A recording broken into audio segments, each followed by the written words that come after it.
My husband ended our 12-year marriage with a single text message. No conversation. No explanation. Just 7 words that shattered my world. I'm leaving you. Don't try to find me. 10 seconds later came the second punch. Our joint bank account was emptied, every cent gone. He ran away with a 20-year-old girl, thinking he'd outsmarted me.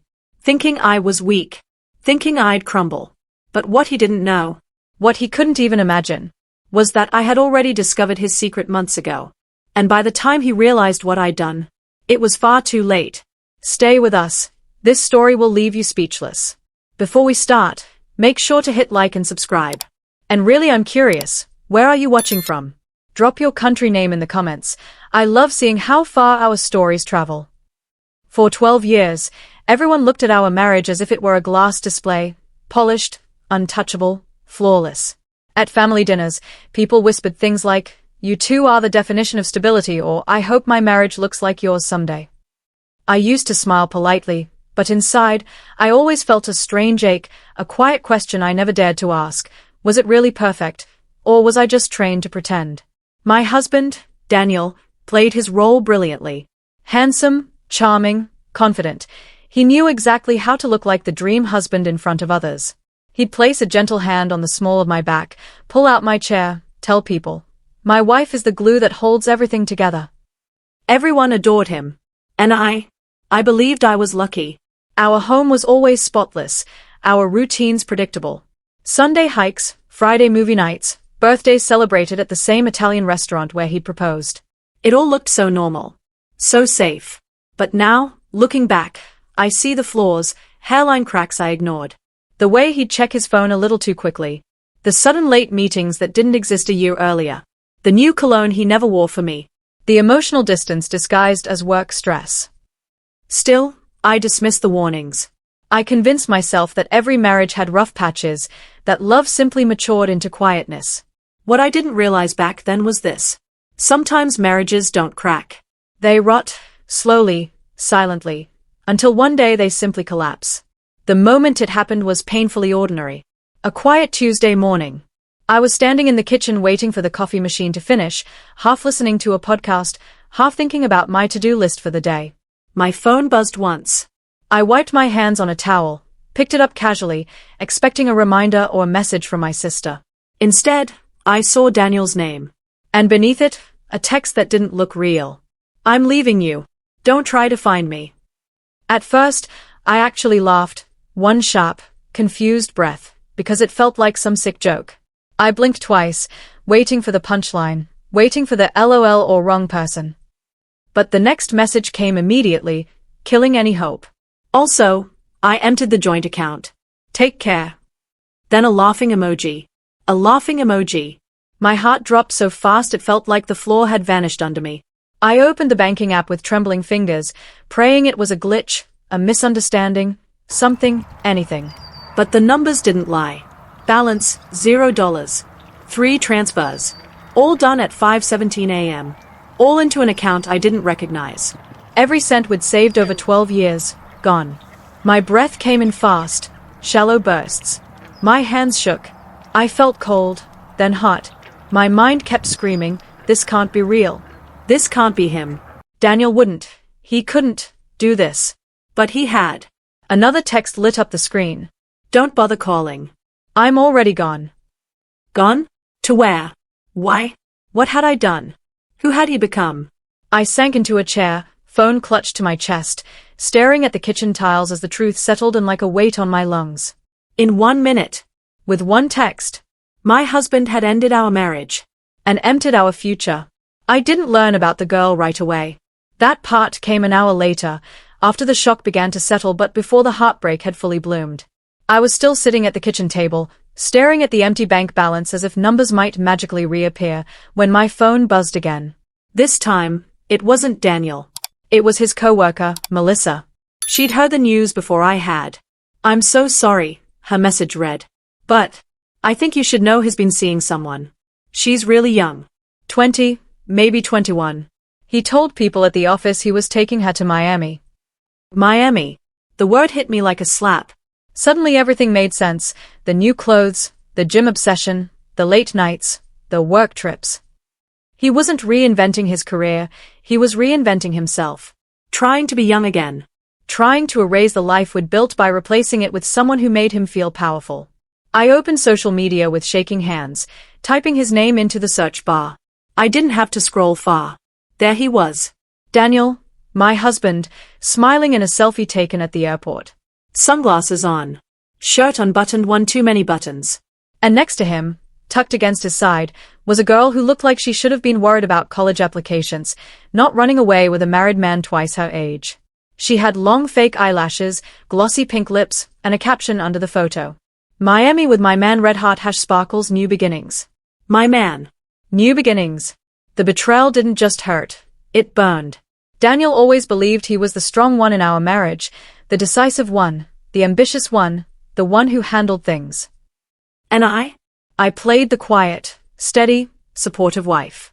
The one who managed the house, paid the bills, planned the birthdays, remembered his mother's appointments, and kept our life from falling apart at the seams. But to Daniel, all of that looked like weakness. He mistook my patience for dependence, my kindness for naivety, my silence for ignorance. And slowly, he built a fantasy in his mind, that he was the one carrying the marriage, that without him I'd crumble into dust. I remember once, during a small argument, he'd smirked and said, "Let's be honest, without me, you wouldn't even know where to start." At the time, I brushed it off. Now I realize that was exactly how he saw me, someone so helpless that he could disappear overnight, steal our savings, and run to Miami with a girl half his age, without expecting any consequences. He thought he was untouchable, that he'd always be one step ahead, that I would cry, fall apart, maybe beg him to come home. The truth was, and this part still amazes me, Daniel genuinely believed he was smarter than me. He believed he was the mastermind, the planner, the strategist. He believed I would never fight back. He believed I was weak. But he had no idea that while he was busy building a life behind my back, I had been quietly rebuilding myself. Daniel thought his betrayal hit me like lightning, sudden, shocking, devastating. But the truth was far more unsettling. I had known for months. Not everything. Not the Miami plan. Not the emptied account. Not the text message divorce. But I knew he was cheating. I knew something was slithering under the surface of our marriage, something ugly and slick and impossible to ignore. It started with a scent. A floral perfume I didn't own. Sweet. Childish. Clinging to his shirt like a confession. Then came the late-night showers, the turned-over phone, the quick smiles when he read certain messages. He'd leave the room to take calls, lowering his voice, saying things like, "Yeah, she's asleep." Or, "I can't stay long. She'll get suspicious." She. Not my wife. One night, after he fell asleep, I picked up his phone, not to snoop, but because it buzzed at 2 a.m. with a heart emoji on the lock screen. My fingers didn't hesitate. Inside, I found messages from baby MIA growing heart, a girl whose spelling was atrocious and whose affection was endless. Photos. Selfies. Videos. Plans. Daniel had become her fantasy, and she had become his escape. That night, something inside me shifted. Not a scream, not a heartbreak, but a quiet, cold clarity. I didn't confront him. I didn't cry. I watched. I observed. And I started gathering everything, bank statements, phone bills, screenshots, quiet notes.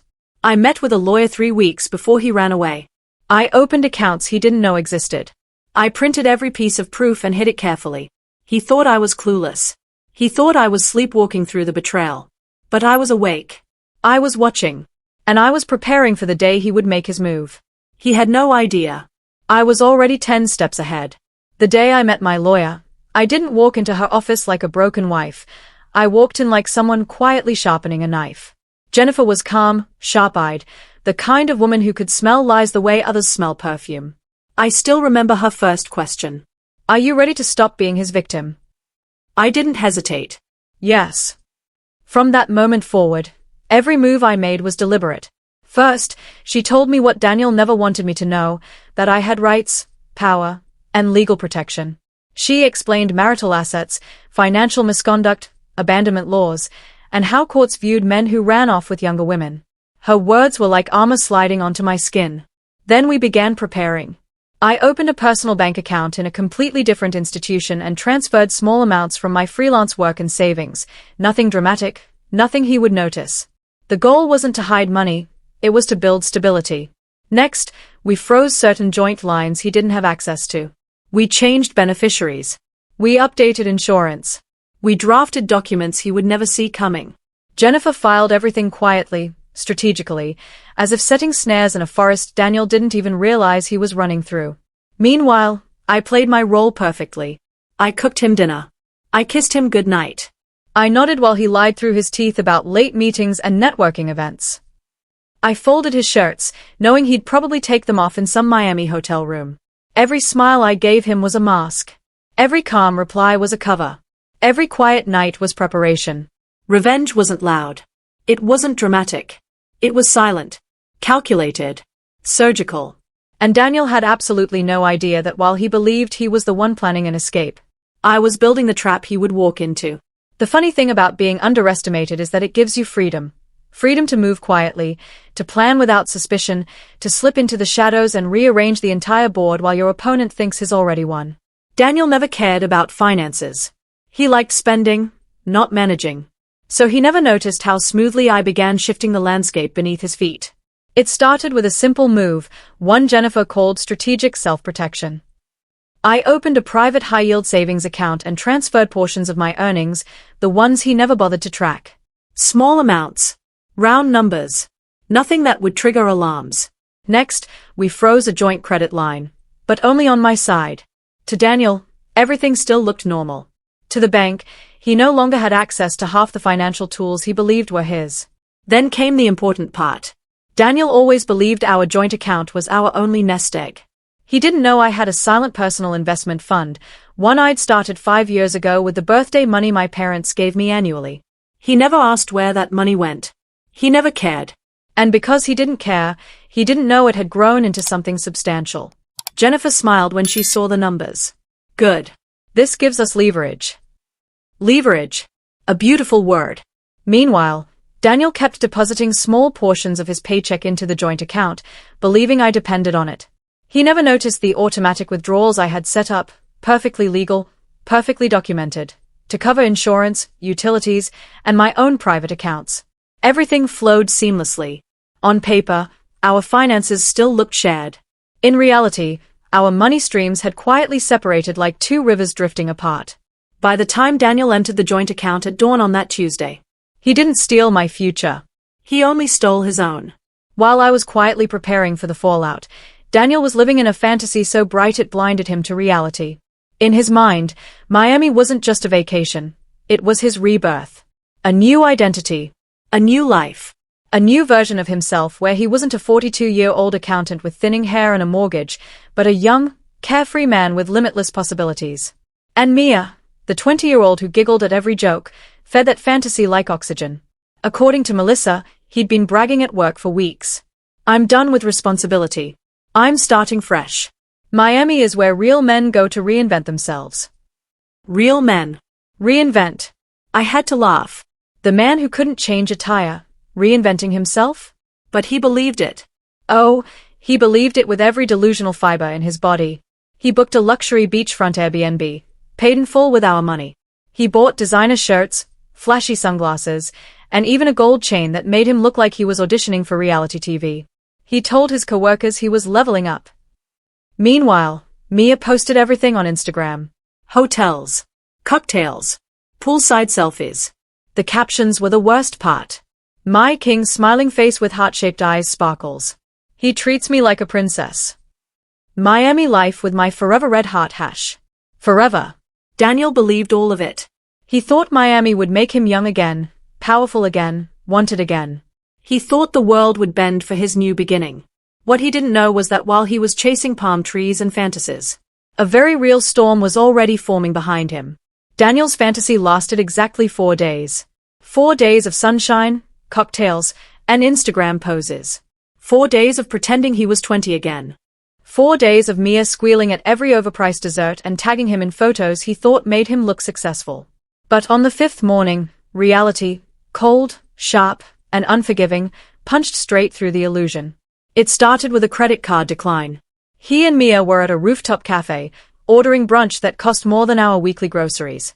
When the server returned with an apologetic smile, Daniel laughed, trying to play it cool. That's strange. Try it again. Declined. Again. And again. Mia's smile faltered. He pulled out another card. Declined. Another. Declined. The server leaned in gently. Sir, do you have a different form of payment? Daniel felt the first spark of panic. He opened his banking app, expecting to see the pile of money he stole sitting there like a throne. Instead, he saw account frozen. Contact bank immediately. His face drained of color. He tried his savings account. Frozen. He tried the joint credit line. Frozen weeks ago, by me. He checked every card. Every account. Every single one was either frozen, flagged, or inaccessible. He didn't know that Jennifer had filed protective financial motions the moment he entered the joint account. He didn't know the bank legally froze transfers due to suspected marital asset fraud. He didn't know he no longer had access to anything he thought he controlled. Mia stared at him, arms crossed. Daniel, what's going on? He forced a smile that looked more like a grimace. Just a banking glitch. I'll fix it. But he couldn't fix it. Because for the first time in his life, Daniel finally realized something. He wasn't in control. Not anymore. Not ever again. Daniel always thought consequences were for other people, reckless people, stupid people, unlucky people. Never him. But consequences have a way of showing up exactly when you least expect them. His came in the form of a phone call. He was standing outside the Miami Airbnb, pacing back and forth like a caged animal, arguing with the bank for the 7th time that morning. Mia was inside scrolling through Instagram, already bored with the glitch. Then his phone rang. Unknown number. Chicago area code. He answered irritably. Yeah, what now? A calm, steady voice replied. Is this Daniel Carter? Yeah. Who's asking? This is attorney Rebecca Sloan, representing your wife, Mrs. Carter. I'm calling to inform you of the legal actions being taken against you. He froze. A slow, sinking dread crawled up his spine. What legal actions? Rebecca didn't raise her voice. She didn't rush. Her words were sharp, precise, and lethal. Mrs. Carter has filed for emergency financial protection, citing marital abandonment, unauthorized withdrawal of shared assets, and fraudulent transfer of funds. Daniel blinked, swallowing hard. I didn't commit fraud. That's my money too. Not after your actions, she said calmly. The court has frozen all accounts pending investigation. A summons will be delivered to your residence. Failure to appear will escalate this to a criminal case. Criminal. The word hit him like a bucket of ice water. Rebecca continued. You are advised to return to Chicago immediately. Any further spending will be documented as misuse of marital assets and used against you. Mia appeared in the doorway, annoyed. What's taking so long? Daniel couldn't speak. He couldn't breathe. For the first time since he'd sent that cruel text, he felt fear. Real fear. Because he finally understood. He wasn't escaping anything. He was running straight into the fire. Daniel finally called me that night, the same man who had once texted "Don't try to find me," now desperately trying to find the one person he thought he didn't need. His voice shook the moment I answered. Emily, we need to talk. I didn't respond right away. I let the silence stretch, heavy and deliberate. He hated silence. It made him feel small. What is it, Daniel? I said calmly. Calmness unsettled him more than anger ever could. I think there's been a misunderstanding, he stammered. The bank froze everything. My cards aren't working. I can't. Yes, I said simply. I know. You know. His voice cracked. You did this. No, I replied. Your actions did this. I simply protected myself. He drew a sharp breath.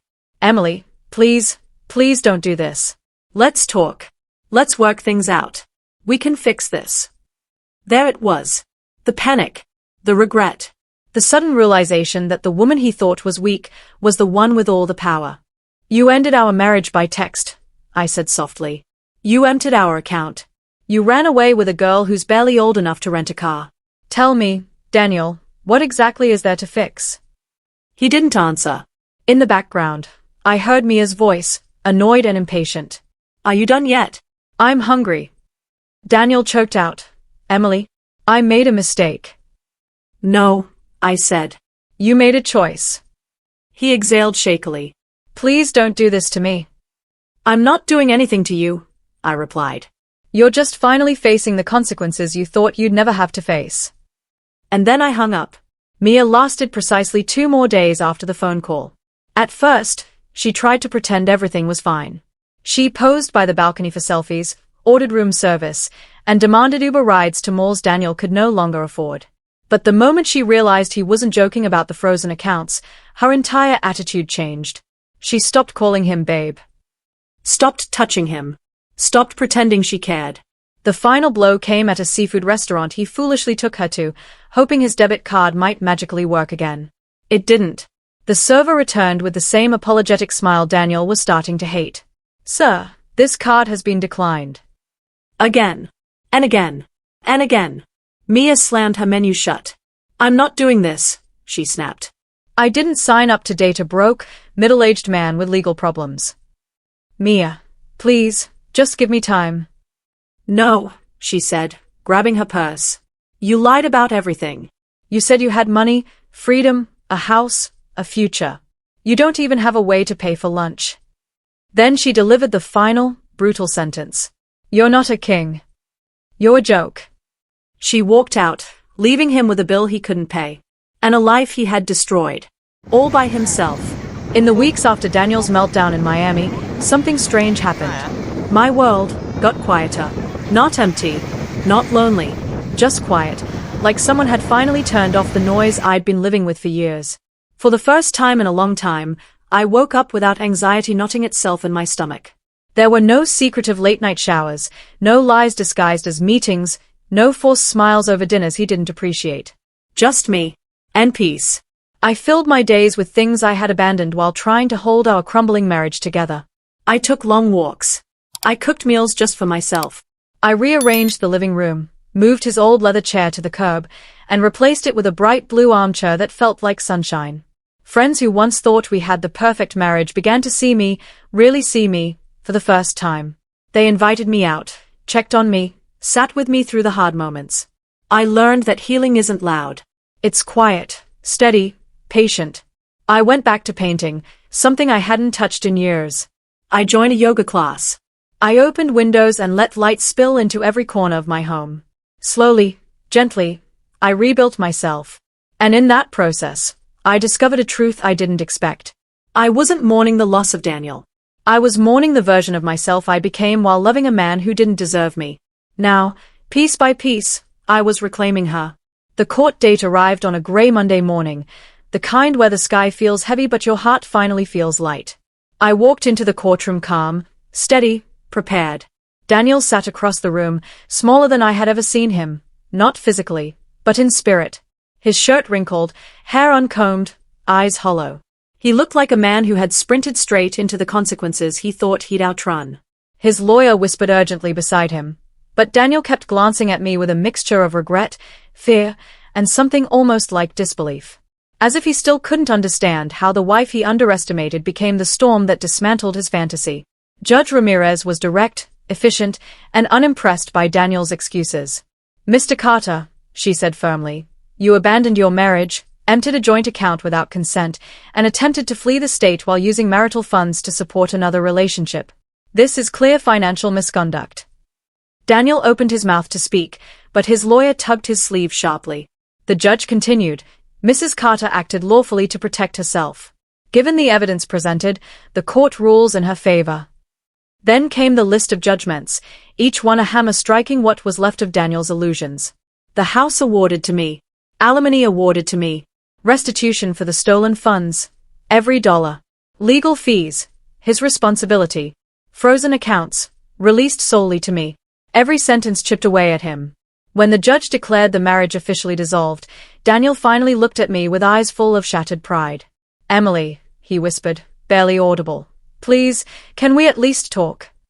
I met his gaze, steady and unflinching. There's nothing left to talk about. The gavel struck once.